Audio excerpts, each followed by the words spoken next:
বন্ধুরা, কয়েক দশক ধরে আমেরিকা তার ডলারের উপর ভিত্তি করে বিশ্ব অর্থনীতি শাসন করেছে। ওয়াশিংটন যে শর্তগুলি নির্ধারণ করেছিল, প্রতিটি দেশকে সেই একই শর্ত মেনে নিতে হয়েছিল। কিন্তু এখন চিত্র বদলে গেছে। ভারত ইতিহাস তৈরি করেছে এবং এক ধাক্কায় বিশ্ব অর্থনৈতিক রাজনীতির খেলা বদলে দিয়েছে। ভারত ঘোষণা করেছে যে তারা আমেরিকার সাথে তার বাণিজ্যের 50% কমিয়ে আনবে। হ্যাঁ বন্ধুরা, অর্ধেক বাণিজ্য বন্ধ হয়ে যাবে আমেরিকার সাথে। এই কথা শুনে কেবল হোয়াইট হাউস নয়, নিউ ইয়র্ক, লন্ডন এবং টোকিওর মতো বৃহৎ আর্থিক বাজারেও আলোড়ন সৃষ্টি হয়েছে। বিশ্লেষকরা ভাবতে থাকেন যে ভারত এত বড় সিদ্ধান্ত নেওয়ার সাহস কিভাবে করল, কোন শক্তির বলে ভারত এত বড় পদক্ষেপ নিল। তাই বন্ধুরা, এই ভিডিওটি একেবারেই মিস করবেন না, শেষ পর্যন্ত দেখুন, কারণ এতে আপনি সত্য এবং সেই গোপন বিষয়গুলি জানতে পারবেন যা আপনি আগে কখনো শোনেননি। আর হ্যাঁ, যদি আপনি ভারতের এই ঐতিহাসিক বিজয়ে গর্বিত বোধ করেন, প্রথমে লাইক করুন এবং চ্যানেলটিকে সাবস্ক্রাইব করুন এবং বেল বোতামটি টিপুন যাতে প্রতিটি নতুন গল্প আপনার কাছে আগে পৌঁছয়। নমস্কার, আমি গৌতম আছি আপনাদের সাথে। বন্ধুরা, একবার ভাবুন, এই সেই ভারত যাকে একসময় দরিদ্র এবং ডেড ইকোনমি বলা হতো, সেই একই ভারত যাকে বিশ্ব কেবল একটি বৃহৎ বাজার মনে করত। কিন্তু আজ সেই ভারতই আমেরিকার দিকে তাকিয়ে বলছে যে আমাদের শর্তে বাণিজ্য হবে এবং আমাদের ভারতীয় রুপিতে। বন্ধুরা, এটি এখন প্রতিটি ভারতীয় গর্বের সাথে বলতে পারে যে এটি নতুন ভারত, এটি পরিবর্তিত ভারত। ভারত এই ঘোষণা করার সাথে সাথেই নিউ ইয়র্ক স্টক এক্সচেঞ্জে বিশাল পতন রেকর্ড করা হয়েছিল। কয়েক ঘন্টার মধ্যে বিনিয়োগকারীদের কোটি কোটি ডলার মূল্যের মূলধন হারিয়ে গিয়েছিল। লন্ডনের বাজারে বিশৃঙ্খলা দেখা দিয়েছিল এবং টোকিও থেকে বার্লিন পর্যন্ত সর্বত্র একই প্রশ্ন উঠতে শুরু করে, ভারত এটি কেন করল? এটি কি কেবল একটি অর্থনৈতিক সিদ্ধান্ত, নাকি এর পেছনে কোনো গভীর কৌশল লুকিয়ে আছে? বিশেষজ্ঞরা মনে করেন যে এটি কেবল অর্থনৈতিক খেলা নয়, বরং এটি ভূ রাজনৈতিক দাবার সবচেয়ে বড় চাল। ভারত স্পষ্ট করে দিয়েছে যে এখন বিশ্বের নীতি কেবল ডলারের উপর ভিত্তি করে হবে না, এখন রুপিও সমানভাবে শক্তিশালী হবে এবং বিশ্ব বাণিজ্যের দিক নির্দেশনা সেই রুপির ভিত্তিতে নির্ধারিত হবে। আমেরিকা যখন ভারতীয় পণ্যের উপর ভারী শুল্ক আরোপ করেছিল, তখন সম্ভবত তারা কল্পনাও করেনি যে ভারত এত বড় জবাব দেবে। কিন্তু ভারত কেবল জবাবই দেয়নি, এমন আক্রমণ করেছে যা ডলারের ভিত্তিকে নাড়িয়ে দিয়েছে। ভারত বলেছিল যে যদি তোমরা আমাদের পণ্যের উপর শুল্ক বাড়াও, তাহলে আমরা তোমাদের সাথে বাণিজ্য কমিয়ে দেব, এবং তাও ডলারে নয়, আমাদের রুপিতে। গতকাল পর্যন্ত ডলারকে বিশ্বের জীবনরেখা বলা হতো।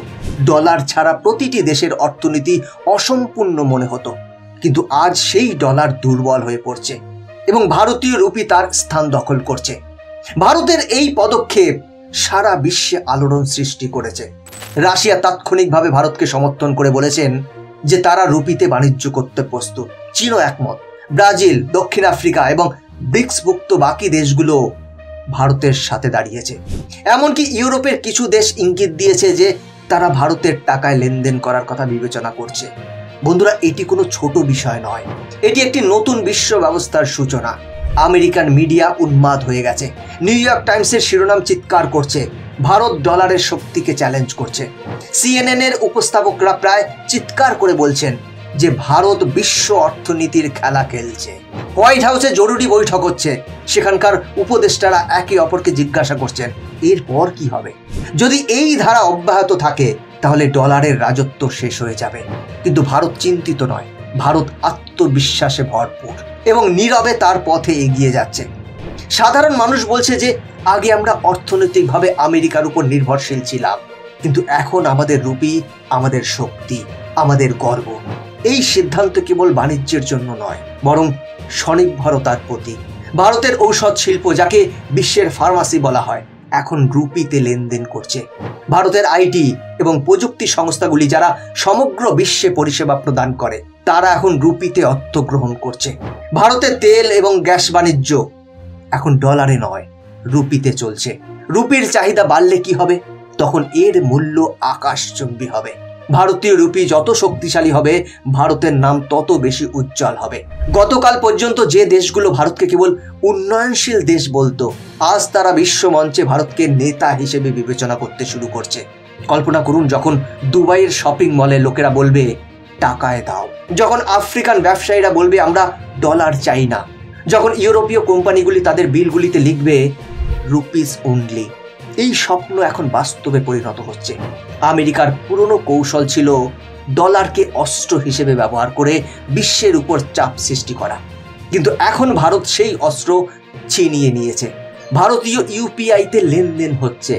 ভারত দেখিয়েছে যে যদি উদ্দেশ্য দৃঢ় হয় তবে বিশ্বের বৃহত্তম শক্তিকেও নত করা যেতে পারে। ভারতের এই পদক্ষেপ কেবল অর্থনৈতিক বিজয় নয়, এটি একটি সাংস্কৃতিক ও সভ্যতার বিজয়। ভারতের শক্তি তার ঐক্য, তার সংস্কৃতি এবং তার সভ্যতার মধ্যে নিহিত। আজ একই সভ্যতা বিশ্বকে দেখিয়ে দিচ্ছে যে ভারত আর কেবল একটি দেশ নয়, বরং একটি নেতা। ভারত আর কেবল একটি বিকল্প নয়, বরং ভবিষ্যৎ। এরপর কি হবে বন্ধুরা? এরপর কি হবে তা হলো রুপি দিন দিন শক্তিশালী হবে। যেসব দেশ ভারতের হাত ধরে রেখেছে তারা কখনো পিছু হটবে না, এবং আমেরিকা যারা দশকের পর দশক ধরে বিশ্বের উপর তাদের শর্ত চাপিয়ে আসছিল, তাদের এখন ভারতের শর্ত মেনে নিতে হবে।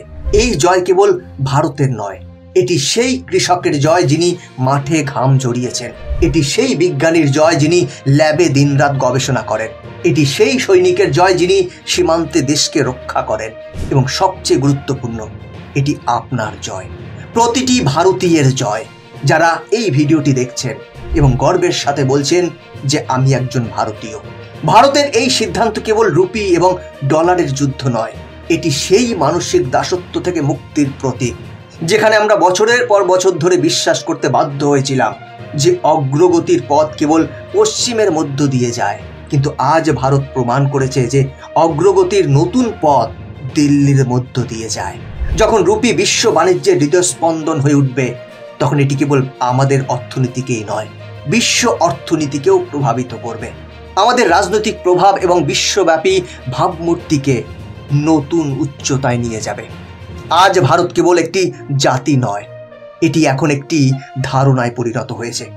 সেই ধারণা যা বিশ্বকে বলছে যে ভারত নেতৃত্ব দেওয়ার জন্য সবচেয়ে উপযুক্ত দেশ, আমেরিকা বা ইউরোপ নয়। ডলারের উপর নির্ভরতা শেষ করার অর্থ হলো স্বাধীন এবং স্বনির্ভর অর্থনৈতিক নীতি।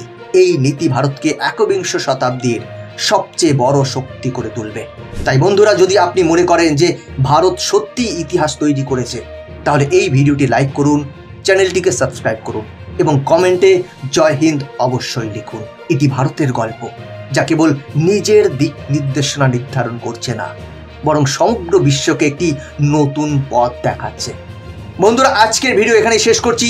দেখা হচ্ছে পরবর্তী ভিডিওতে। ভালো থাকবেন, সাথে থাকবেন। জয় হিন্দ।